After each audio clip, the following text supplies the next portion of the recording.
বেনাপোল যশোর যে rail root, এই রুটের মাধ্যমে যশোরবাসী মাত্র 3 ঘন্টায় ঢাকা পৌঁছতে পারবে।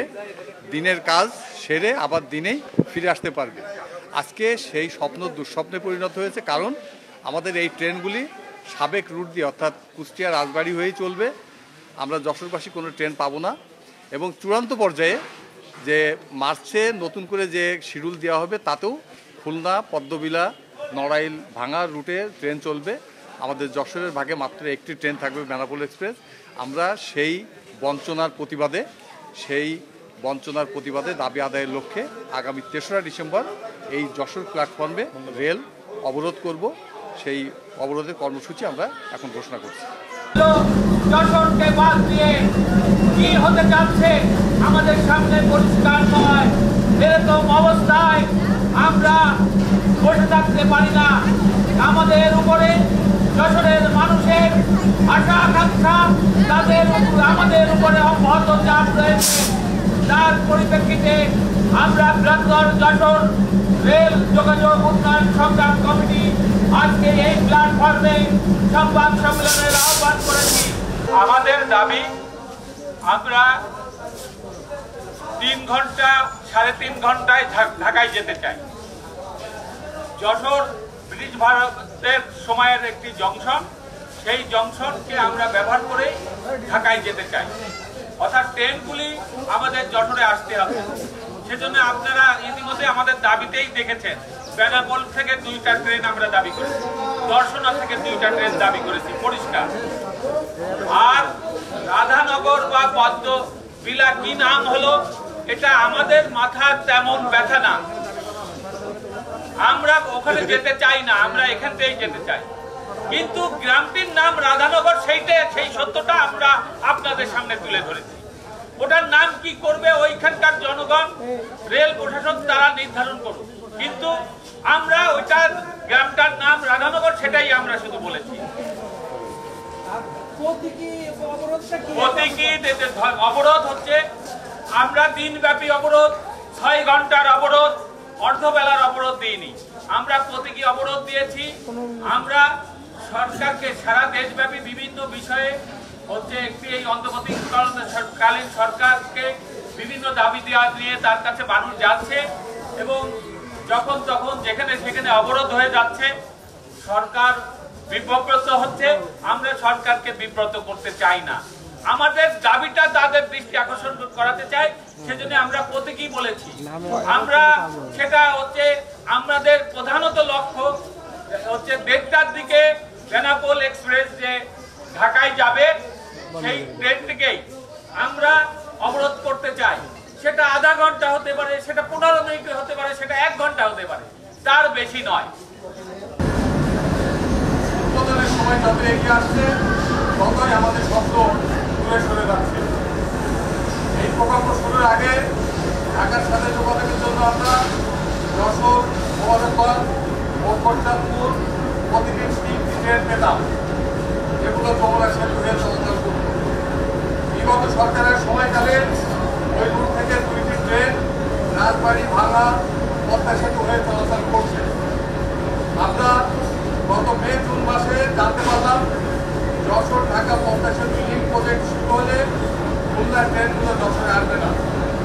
স্টেশনের পাশে নতুন তৈরি পদ্মবিলা, আসলে যেটা রাধানগর, সেই স্টেশন হয়ে নড়াইল হয়ে পদ্মা সেতু যাতায়াত করবে।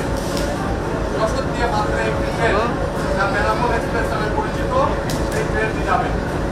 মোবারকবাদ, খোরচাঁদপুরবাসী ঢাকায় যাতায়াতের জন্য কোনো ট্রেনই পাবে না। যশোরবাসীকে এই ঢাকার ট্রেন ধরতে গেলে যেতে হবে রাধানগর। প্রিয় সাংবাদিক বন্ধুরা, সংবাদে আমরা যুক্ত হই। এর প্রেক্ষিতে বৃহত্তর যশোর রেল যোগাযোগ উন্নয়ন সংগ্রাম কমিটি গড়ে তুলি। 2024-এর 2রা জুন আমরা এই স্টেশন, এই প্ল্যাটফর্মে মানববন্ধন করি। একই দিনে আমরা যশোরের জেলা প্রশাসনের মাধ্যমে এবং যশোরের রেজিস্ট্রেশন মার্শালের মাধ্যমে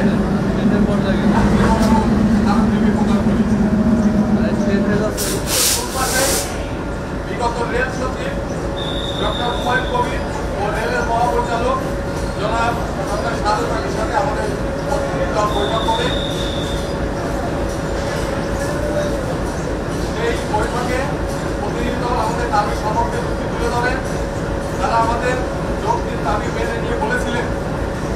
ঢাকা পদ্মা সেতুর প্রজেক্টের উপলক্ষে বেনাপোল যশোর ঢাকা নড়াইল রুটের ট্রেন দেওয়ার সর্বোচ্চ চেষ্টা করবেন এবং 2025-এর মার্চ নাগাদ নতুন বগি আসলে আপনাদের দাবি পরিপূর্ণভাবে মেনে নেওয়া হবে। ইতিমধ্যে ওই সমস্ত ছাত্র জনতার অভ্যুত্থানে বিগত সরকারের পতন হয়েছে, প্রকল্পটি এখন উদ্বোধনের দিন হচ্ছে। যে কোনো দিন নতুন সরকারের মধ্যে এটা উদ্বোধন হতে পারে। এখন আমরা শুনছি যশোর নড়াইল ঢাকা রুটে বা খুলনা নড়াইল ঢাকা রুটে কোনো ট্রেন চলবে না। কেন চলবে না?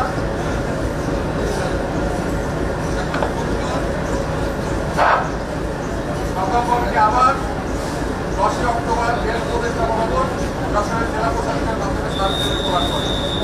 যে সময়ের পর আমরা সরজমিনে পদ্মমিলা স্টেশন দেখতে যাই এবং প্রকৃতপক্ষে ওনাদের পদ্মমিলা নয়, ওটা রাধানগর আর বাগারপাড়া উপজেলার অংশ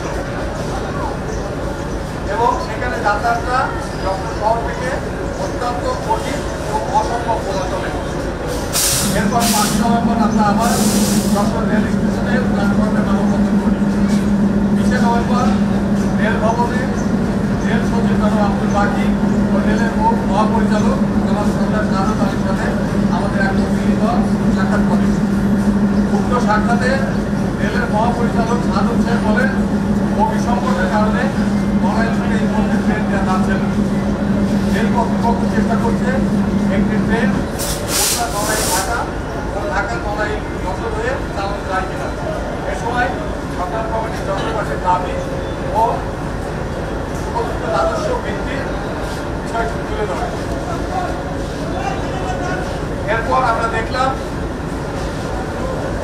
ঢাকা খুলনা রুটে পরীক্ষামূলক ট্রেন চলাচল শুরু হলো, যেটাকে রেলের 24 তারিখে, যেটাকে রেলের পরিভাষায় বলা হয় ট্রায়াল রান। ট্রায়াল রানের মাধ্যমে একটা রুটের সময়, ক্রসিং সমস্ত কিছু নির্ধারণ করা হয়। এক্ষেত্রে যশোরে ট্রায়াল রান দেওয়া হয়, পদ্মমিলা হয়ে খুলনায় চলে গেছে এবং খুলনা থেকে আবার ঢাকায় ফিরে গেছে। আমাদের ওই ট্রেন পদ্মমিলা থেকে বেনাপোল পর্যন্ত যাওয়ার ক্ষেত্রে সময় নির্ধারণ বা অন্যান্য কারণে যে ট্রায়াল রান দরকার সেটাকে বাদ দেওয়া হয়েছে, যাতে আমাদের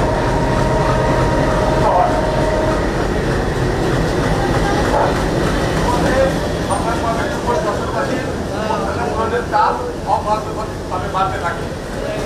সাংবাদিক বন্ধুগণ, আমরা আমাদের স্বপ্ন বাঁচাতে পদ্মা সেতু রেল প্রকল্পের সুবিধা পেতে আগামী 3 ডিসেম্বর 2024 দুপুর 1টায় যশোরে রেলপথের প্রতীকী অবরোধের ঘোষণা করছি। প্রিয় সাংবাদিক বন্ধুগণ, আমি আবার বলছি, আমরা আমাদের স্বপ্নকে বাঁচাতে পদ্মা সেতু রেল প্রকল্পের সুবিধা থেকে যশোরবাসীর প্রত্যাশা পূরণ করতে আগামী 3 ডিসেম্বর 2024 দুপুর 1টায় এই রেলপথে, এই স্টেশনে রেলপথের প্রতীকী অবরোধের ঘোষণা করছি। যশোর ঢাকা পদ্মা সেতু রেল প্রকল্পের সুবিধা পেতে প্রজেক্টের উদ্বোধনের দিনে বেনাপোল যশোর নড়াইল ঢাকা রুটের 2টি ট্রেন চালু সহ যশোর ঢাকা নড়াইল রুটে ট্রেন চালু শহর থেকে ঢাকায় অবরোধ করার কমিটি এগুলো নির্ধারণ করা এবং ভাড়া নির্ধারণ করা এবং ট্রেনের টিকিট সহজলভ্য করার যে পুরাতন আমাদের দাবি, আমরা সেই দাবিকে অব্যাহত রেখে সেই দাবি পূরণের লক্ষ্যে আমরা আগামী 3 ডিসেম্বর এই স্টেশনের প্রতীকী অবরোধ করব। আমরা দীর্ঘ সময় ব্যাপী সমস্ত রেল যোগাযোগকে বন্ধ করে রাখবো, যাতে বাংলাদেশ সরকার, রেল মন্ত্রণালয় এবং রেল প্রশাসনের তরফে যশোরবাসীর দাবিটা যেন সর্বোচ্চ পর্যায়ে পৌঁছাতে পারে। আমরা আপনাদের অকুণ্ঠ সমর্থন আশা করছি, আপনাদের সাহায্য সহযোগিতা এবং যশোরবাসীর সহযোগিতাকে নিয়ে আমরা এই আন্দোলনকে চূড়ান্ত পর্যায়ে নিয়ে যাব এবং এই প্রতীকী অবরোধের পরও যদি আমাদের এই দাবি পূরণ না হয়, আগামীতে আমরা আরো অধিকতর কর্মসূচি দেব, আরো কঠোর কর্মসূচি দিয়ে এই আন্দোলনকে বেগবান করে এবং এই আন্দোলনকে একটা যৌক্তিক পরিণতিতে নিয়ে দাবি আদায়ে সরকারকে বাধ্য করব। এই উদ্দেশ্য নিয়েই আমরা আজকে আপনাদের সামনে এই সাংবাদিক সম্মেলনের আয়োজন করেছি।